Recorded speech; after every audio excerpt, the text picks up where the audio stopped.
Social మీడియాలో అసభ్య కామెంట్లు పెట్టాడని, వాట్సాప్ మెసేజ్కు అసభ్య దృశ్యాలు పంపాడనేటువంటి సాకు చూపిస్తూ ఓ అభిమాని మృతికి కారణమయ్యి విపరీతమైనటువంటి ప్రజా వ్యతిరేకతను ఎదుర్కొంటున్నాడు కన్నడ హీరో దర్శన్.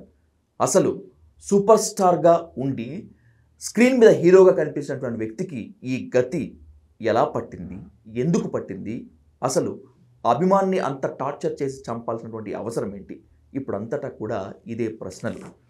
ఎన్నో నిజాలు బయటికి రావాల్సినటువంటి నేపథ్యంలో అసలు ఈ సంఘటనకు దారితీసినటువంటి పరిణామాలు ఏంటి, అభిమానులు ఎలా ఉండాలి, ఎలా మారాలి అనేటువంటి దానిపై ఇన్ డీటెయిల్గా చర్చిద్దాం ప్రముఖ పొలిటికల్ అనలిస్ట్ చింతా రాజశేఖర్ గారితో.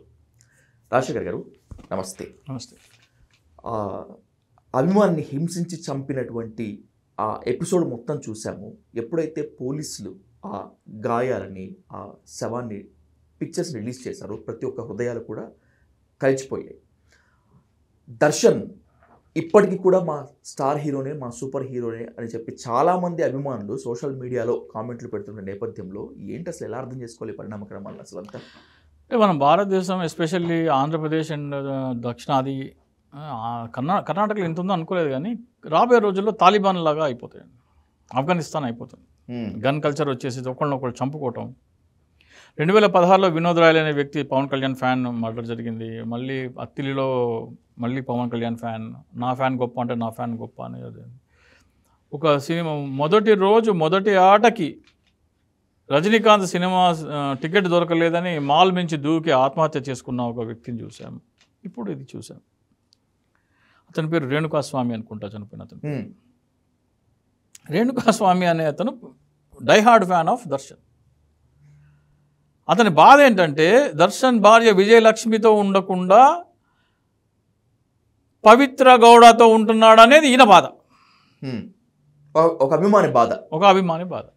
సో ఆమెని హరాస్ చేయడం వల్ల మరి గ్యాప్ పెంచడం అనుకుంటే ఏమో ఆమెకి అసభ్యకరమైన పిక్చర్స్ పంపించడం మొదలుపెట్టాడు. నిన్ను అన్న పిలుస్తున్నాడు రమ్మంటే వెళ్ళాడు ఇతను. అంత నమ్మకం అభిమానికి, వాళ్ళ మీద అంత నమ్మకం. వెళ్తే ఇంకో 10-11 మంది అభిమానులు కలిసి ఇతన్ని టార్చర్ చేసి చంపారు. అక్కడ అతను Darshan was physically present.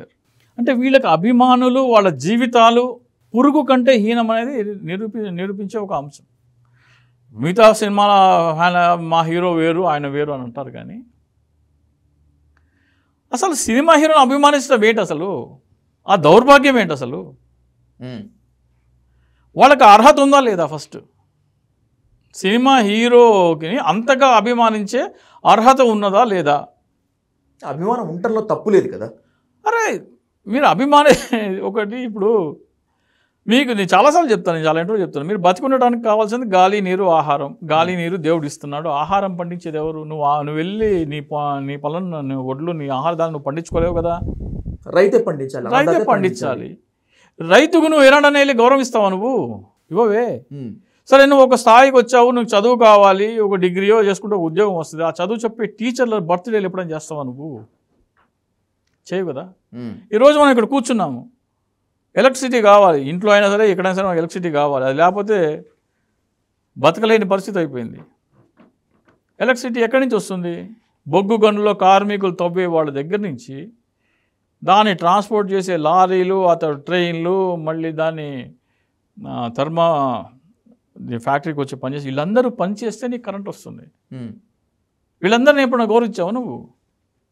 Current లేకుండా నువ్వు బతకలేవే. అన్నం తినకుండా నువ్వు బతకలేవే. నీకు రోగం వస్తే ట్రీట్ చేసే డాక్టర్ని నువ్వు గౌరవించవే. నీకు చదువు చెప్పే టీచర్ని నువ్వు గౌరవించవే. సినిమా హీరో ఎవరు? ఒక కల్పిత కథ, వాస్తవం కాదు అది, కల్పిత కథ. ఆ కథ దాన్ని నిజమని నమ్మించేందుకు వాళ్ళు చేసే ఒక నటన. అంటే లేనిది ఉన్నట్టు, జరగంది జరిగినట్టు, చేయని చేసినట్టు చూపించేదే సినిమా. రైతు నటించట్లేదు.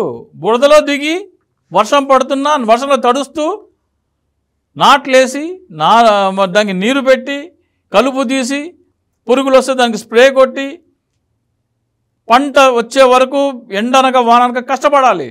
నటిస్తే సరిపోదు. ఒక షాట్ తీసి క్యారవాన్లో వెళ్ళడు రైతు.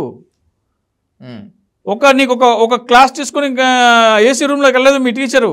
కరోనా వస్తే ప్రాణాలు పణంగా పెట్టి డాక్టర్లు మీకోసం సేవ చేశారు కదా. అప్పుడైనా కనువిప్పు కరగాలి కదా. సినిమా హీరోలు ఎవరు, మన కోసం పనిచేసే వాళ్ళు ఎవరు? నీకు ఆ మాత్రం స్పృహ లేకపోతే ఎట్లా? ఏం అర్హత ఉందని వాళ్ళకి నాకు అర్థం కాదు. అంతగా పూజించడానికి, వాళ్ళ బర్త్డేలు చేయడానికి, వాళ్ళ శారదాలు చేయడానికి, వాళ్ళ ఆడియో ఫంక్షన్లు చేయడానికి. వాళ్ళ ఆడియో ఫంక్షన్ చేస్తే నువ్వు డీజే పెట్టి గంతులు వేస్తావా? రైతు, పల్లెటూరులో రైతులు ఉంటారు కదా, పంట చేతికి వస్తుంది కదా, వెళ్ళి డీజే పెట్టి గంతులు వేస్తావు అక్కడ. నువ్వు ఫలానా సినిమా హీరో కంటే నా సినిమా హీరో కలెక్షన్ ఎక్కువ వచ్చింది, నీకేంట్రా బాబు సంతోషం? ఇది మానసిక రోగం అనడానికి కారణం ఇది. నీకు ఎవడైతే ఉపయోగపడుతున్నాడో, ఎవడు లేకపోతే నీ డే కంప్లీట్ కాదు. బైక్ కారు ఫ్లాట్ టైర్ అయింది, లేకపోతే రిపేర్ వచ్చింది, అక్కడ మెకానిక్ వచ్చి అటెండ్ అయితేనే నువ్వు ఫర్దర్గా వెళ్తావు. నువ్వు లేకపోతే అక్కడ ఆగిపోద్ది నీ లైఫ్. ఆ రోజుకి నీ పని అక్కడ ఆగిపోద్ది. నీకు ఉపయోగపడే మెకానిక్ పట్ల నీకు గౌరవం లేదు. సినిమా హీరో సినిమా యాక్ట్ చేయడం ఆపేస్తే నీ లైఫ్లో ఏమన్నా తేడా ఉందా? మీ డేలో ఏమన్నా ఇంటరప్షన్ ఉందా? ఎంటర్టైన్మెంట్ మిస్ అవుతుందేమో అంతే. ఎంటర్టైన్మెంట్ సినిమా అనేది ఒకటే ఎంటర్టైన్మెంటా? వేరే ఎంటర్టైన్మెంట్ ఏమున్నాయి? రైతు పండించే ఆహారానికి వేరే ఆల్టర్నేటివ్ లేదు, ఆహారమే తినాలి. డాక్టర్ చేసే వైద్యానికి వేరే ఆల్టర్నేటివ్ లేదు, వైద్యమే కావాలి. చదువుకి చదువే చెప్పాలి, వేరే ఆల్టర్నేటివ్ లేదు. కానీ సినిమా లేకపోతే వేరే ఎంటర్టైన్మెంట్స్ బోల్డన్ ఉన్నాయి నీకు. వాళ్ళు అంతగా ఆరాధించడానికి అర్హులు కాదు. మీడియా అట్లా హైప్ చేసింది, మిమ్మల్ని మిస్లీడ్ చేస్తుంది, మిమ్మల్ని మిస్గైడ్ చేస్తుంది.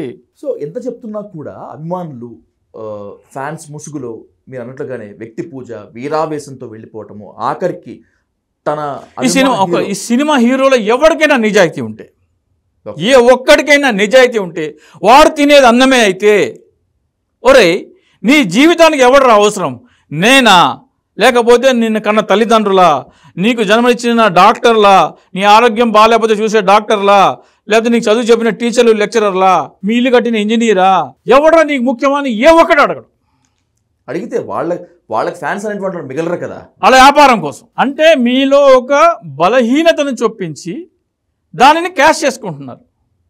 ఒక వేశ్య ఎలాగైతే విటుడిని తన బలహీనంగా మార్చుకొని తన ఒళ్ళు అమ్ముకుని తన జీవనాధారం చేసుకుంటుందో, ఈ సినిమా హీరోలు కూడా ఇది సెలబ్రిటీ వర్షిప్ అని సిండ్రోమ్ అని చెప్పరు వాళ్ళు, ఇది మానసిక రోగం అని చెప్పరు వాళ్ళు. వాడి బలహీనతను క్యాష్ చేసుకుంటేనే వీళ్ళ బతుకు. ఒక వేశ్యకి ఒక సినిమా నటుడికి పెద్ద తేడా లేదు నాకు, సారీ టు సే. బలహీనతల మీద బతికే వ్యాపారాలు, గంజాయి అనే బలహీన మీద కానీ ఒక్కొక్కటి కొన్ని లీగల్, కొన్ని ఇల్లీగల్. ఎప్పుడు పోతుంది ఈ సెలబ్రిటీ వర్షిప్ సిండ్రోమ్ అనేటువంటిది? ఎలా పోగొట్టాలి? ఇది పాఠశాలల నుంచి చెప్పాలి. ఇది టీచర్లు, తల్లిదండ్రులే ఫ్యాన్లు అయ్యే. మా రోజుల్లో మా తల్లిదండ్రులు ఎవరు, ఈ రోజున ఎట్లా అయిపోయిందంటే, మా రోజుల్లో ఎవడైనా సరే, మేమైతే ఇప్పుడు వెళ్ళలేదు కానీ స్కూల్ క్లాస్ ఎగ్గొట్టి ఎవడైనా సరే సినిమాకి వెళ్తే స్కూల్ బ్యాగ్తో థియేటర్లో కనపడితే వాడిని తీసుకొచ్చి టీచర్కి అప్పచెప్పేవారు. టీచర్తో ఫుల్ కోటింగ్ జరిగేది. మళ్ళీ మీ నాన్న పిలుచుకురా, నాన్నతో తీసుకొస్తే వాడికి ఫుల్ కోటింగ్ జరిగేది. సో స్కూల్ ఎగ్గొట్టి సినిమా చూడటం అనేది మా రోజుల్లో నేరం. ఓకే, ఈ రోజున ఆడియో ఫంక్షన్లో స్కూల్ ఎగ్గొట్టి సినిమా చూసినానంటే సభాష్ అనే హీరో ఉన్నాడు. కాలేజ్ ఎగ్గొట్టి గోడలు దుక్కెళ్ళి సినిమా చూసామంటే సభాష్ అనే హీరో. అంటే మా రోజుల్లో ఒక తప్పుని ఈ రోజున అది ఒప్పు అయిపోయింది, దానికి ఎంకరేజ్మెంట్ ఉంది. నువ్వు స్కూల్ ఎగ్గొట్టి చదవటం సభాష్ అంటుంటే ఇలా చేయండి అని చెప్తున్నారు. ఓకే, నా వ్యాపారం కోసం నువ్వు స్కూల్ ఎగ్గొట్టి సినిమాలు చూడు. అరే తప్పురా, ఎందుకు వెళ్ళావురా స్కూల్ ఎగ్గొట్టి? ఏ హీరో ఉన్నా మీరు ఆడియో ఫంక్షన్లో ఎన్నో చూసుంటారు, ఎన్నో సక్సెస్ మీట్లో స్కూల్ ఎగ్గొట్టి చూసాని చెప్పిన వాళ్ళు ఉంటారు. ఏ ఒక్క హీరో అయినా సరే తప్పురా, నువ్వు చదువు ఎందుకు వెళ్ళావని ఏ ఒక్కడన్నా చూపించండి. చాలా ప్రైడ్గా ఫీల్ అవుతారు అలా చెప్తూ ఉంటే. వాళ్ళని ఎంకరేజ్ చేస్తున్నారు. కాలేజ్ ఎగ్గొట్టి మా సినిమాలు చూడండి రా, మీ జీవితాలు నాశనం చేసుకుంటారా అని చెప్తున్నారు. వాళ్ళకి తెలుసు ఇది ఒక మానసిక రోగం అని, ఇది క్రిమినల్ యాటిట్యూడ్కి లీడ్ చేసే ఒక మానసిక రోగం అని సినిమా వాళ్ళకు కూడా తెలుసు. హత్యలు జరుగుతాయని తెలుసు, సూసైడ్లు జరుగుతాయని. ఒక తల్లి బెనిఫిట్ షోకి టికెట్ ఇవ్వకపోతే సూసైడ్. తండ్రి కూలి పని చేసుకునే తాపీ మేస్త్రి 500 రూపాయలు ఇవ్వు, నేను అది ప్రీమియర్ షోకి వెళ్తా అన్నాడు. 500 అయితే ఇంట్లో ఒకరు మంచిగా భోజనం చేయొచ్చు, ఎందుకు రా అన్నాడు. అడాలికి వెళ్ళి సూసైడ్ చేసుకున్నాడు. ఇన్ని జరుగుతున్నా కానీ ఇది మానసిక రోగం అని వాళ్ళు నోరిపరు. శవాల మీద పేలాలు ఏరుకునే వాళ్ళకి ఈ సినిమా హీరోలకి ఏ మాత్రం తేడా లేదు. ఒక వేశ్య తన ఒళ్ళు అమ్ముకుని విటుడి బలహీనతను అమ్ముకుని ఎలాగ అమ్ముకుంటుందో, ఈ సెలబ్రిటీ వర్షిప్ సిండ్రోమ్ అనే బలహీనతలను అమ్ముకుని ఈ సినిమా హీరోలు కూడా పెద్ద తేడా లేదు. This is my opinion.